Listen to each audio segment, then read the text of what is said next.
The only people I met there were like scientists and Michael Bay, the movie producer who made the movie The Island about cloning. I met Michael Bay there in 2004 in New Mexico. So I suddenly realized maybe Michael Bay was at Epstein's property doing research. Because when I met Michael Bay and scientists there, I would see them on the tops of the properties. I'd see them there, but I'd never really see them again. I'd meet them like once or twice. And then I'd never see the rooms they were staying in or anything. And it made me realize that there's very likely something underneath there. And also because I saw him turn into that thing. There's just and the UFO that I saw, that was while Michael Bay was staying there in New Mexico when I saw that and had that flashback waking up in a laboratory.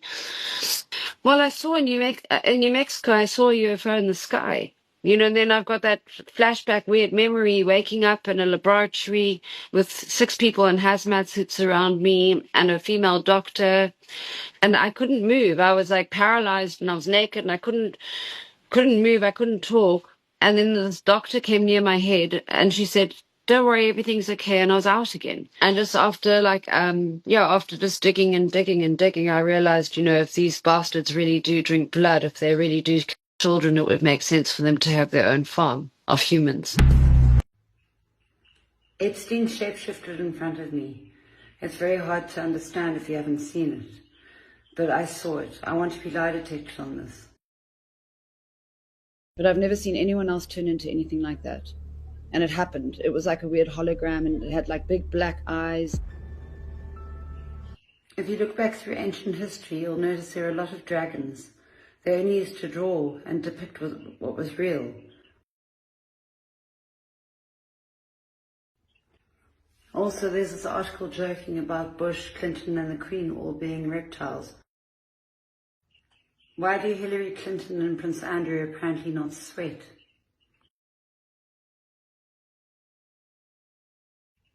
What about Bieber, Adele and Lady Gaga apparently all shapeshifting? I painted Epstein as a reptile in 2019 and Maria Farmer, another victim, painted him as a reptile in 2020.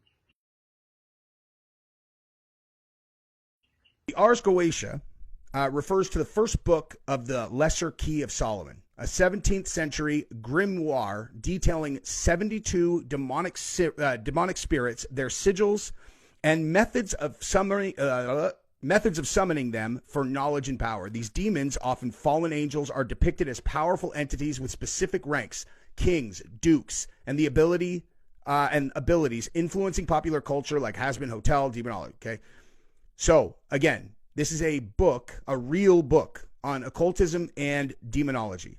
Okay, so now let me show you something else. Okay, this is Moloch. Now Moloch is a different demonic entity, apparently not in the Ars Goetia, but just for context, Moloch falls into a category where I can't talk about what the generalized, okay, so here is what we found. All right, now one more reminder about what this book is. Hang on. Marbus listed as the 5th spirit in the Ars Goetia. Ars Goetia. Okay, now watch this. So apparently, the company that Jeffrey Epstein used to invest in Peter Thiel's company is called Ars Goetia. Okay, you see it right there? Ars Goetia LLC is not just an Epstein company. It is one of the most important private equity vehicles used to move money in Silicon Valley. Okay. In the September and December 2025 releases, it is confirmed as a primary entity Epstein used for his partnership with Peter Thiel. We're going back to the original book of demonology, okay, and how you summon them is in that book, the Ars Goetia. And here's how you pronounce it, okay, just so that we're all on the same page. This is important. Ars Goetia, Ars Goetia. Alchemist, or the regal figure who always knows more than he says. His powers to reveal, transmute and bestow have made him a fascinating character, a symbol of both the magnetic pull of wealth and the dangers of unchecked ambition.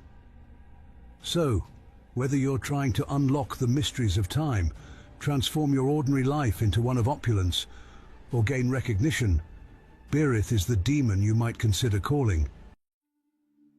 Berith is the 28th spirit listed in the Ars Goetia and a great duke of hell. He is a great duke of hell, powerful and terrible, with 26 legions of demons under his command. Berith was the chief secretary of hell, head of its public archives, and the demon who tempted men to blasphemy and murder. When seated among the princes of hell, he was usually seen as the Grand Pontiff or Order of the Fly. As an angel, Berith was Prince of the Order of Cherubim. As a demon, he serves as a master of ceremonies. He notarizes pacts with the devil. He is respectful and worshipped by alchemists and necromancers. The sigils of the Ars Goetia are a set of mystical symbols used to summon, control, or communicate with the demons listed in the first book of the Lesser Key of Solomon. The text catalogs 72 demons, each with a unique sigil that represents their name, rank, and powers within the infernal hierarchy. The Ars Goetia is part of a larger tradition of grimoires, which are medieval books of magic that provide detailed instructions on how to summon and control spirits. The origins of this text itself are shrouded in mystery, but it's believed to have been compiled in the 17th century, drawing from earlier texts and traditions that date back to the Middle Ages. Each sigil in the Ars Goetia is a unique graphic signature associated with a particular demon. The process of creating these sigils, known as sigilization, involves transforming the letters of a demon's name into a complex, abstract symbol. Baal's most well-known power is invisibility. Those who summon him seek his ability to make people vanish from sight, a valuable skill for spies, thieves, and occult practitioners who desire stealth. Today is October 28th. It is 2017. My name is Michelle. I have a YouTube channel called The Moral Compass. This is a non-gender agenda. This has always been about having no women, no man, no mother, no father. After the fallen angels had sex with human women, gave birth to these giants. Still asleep?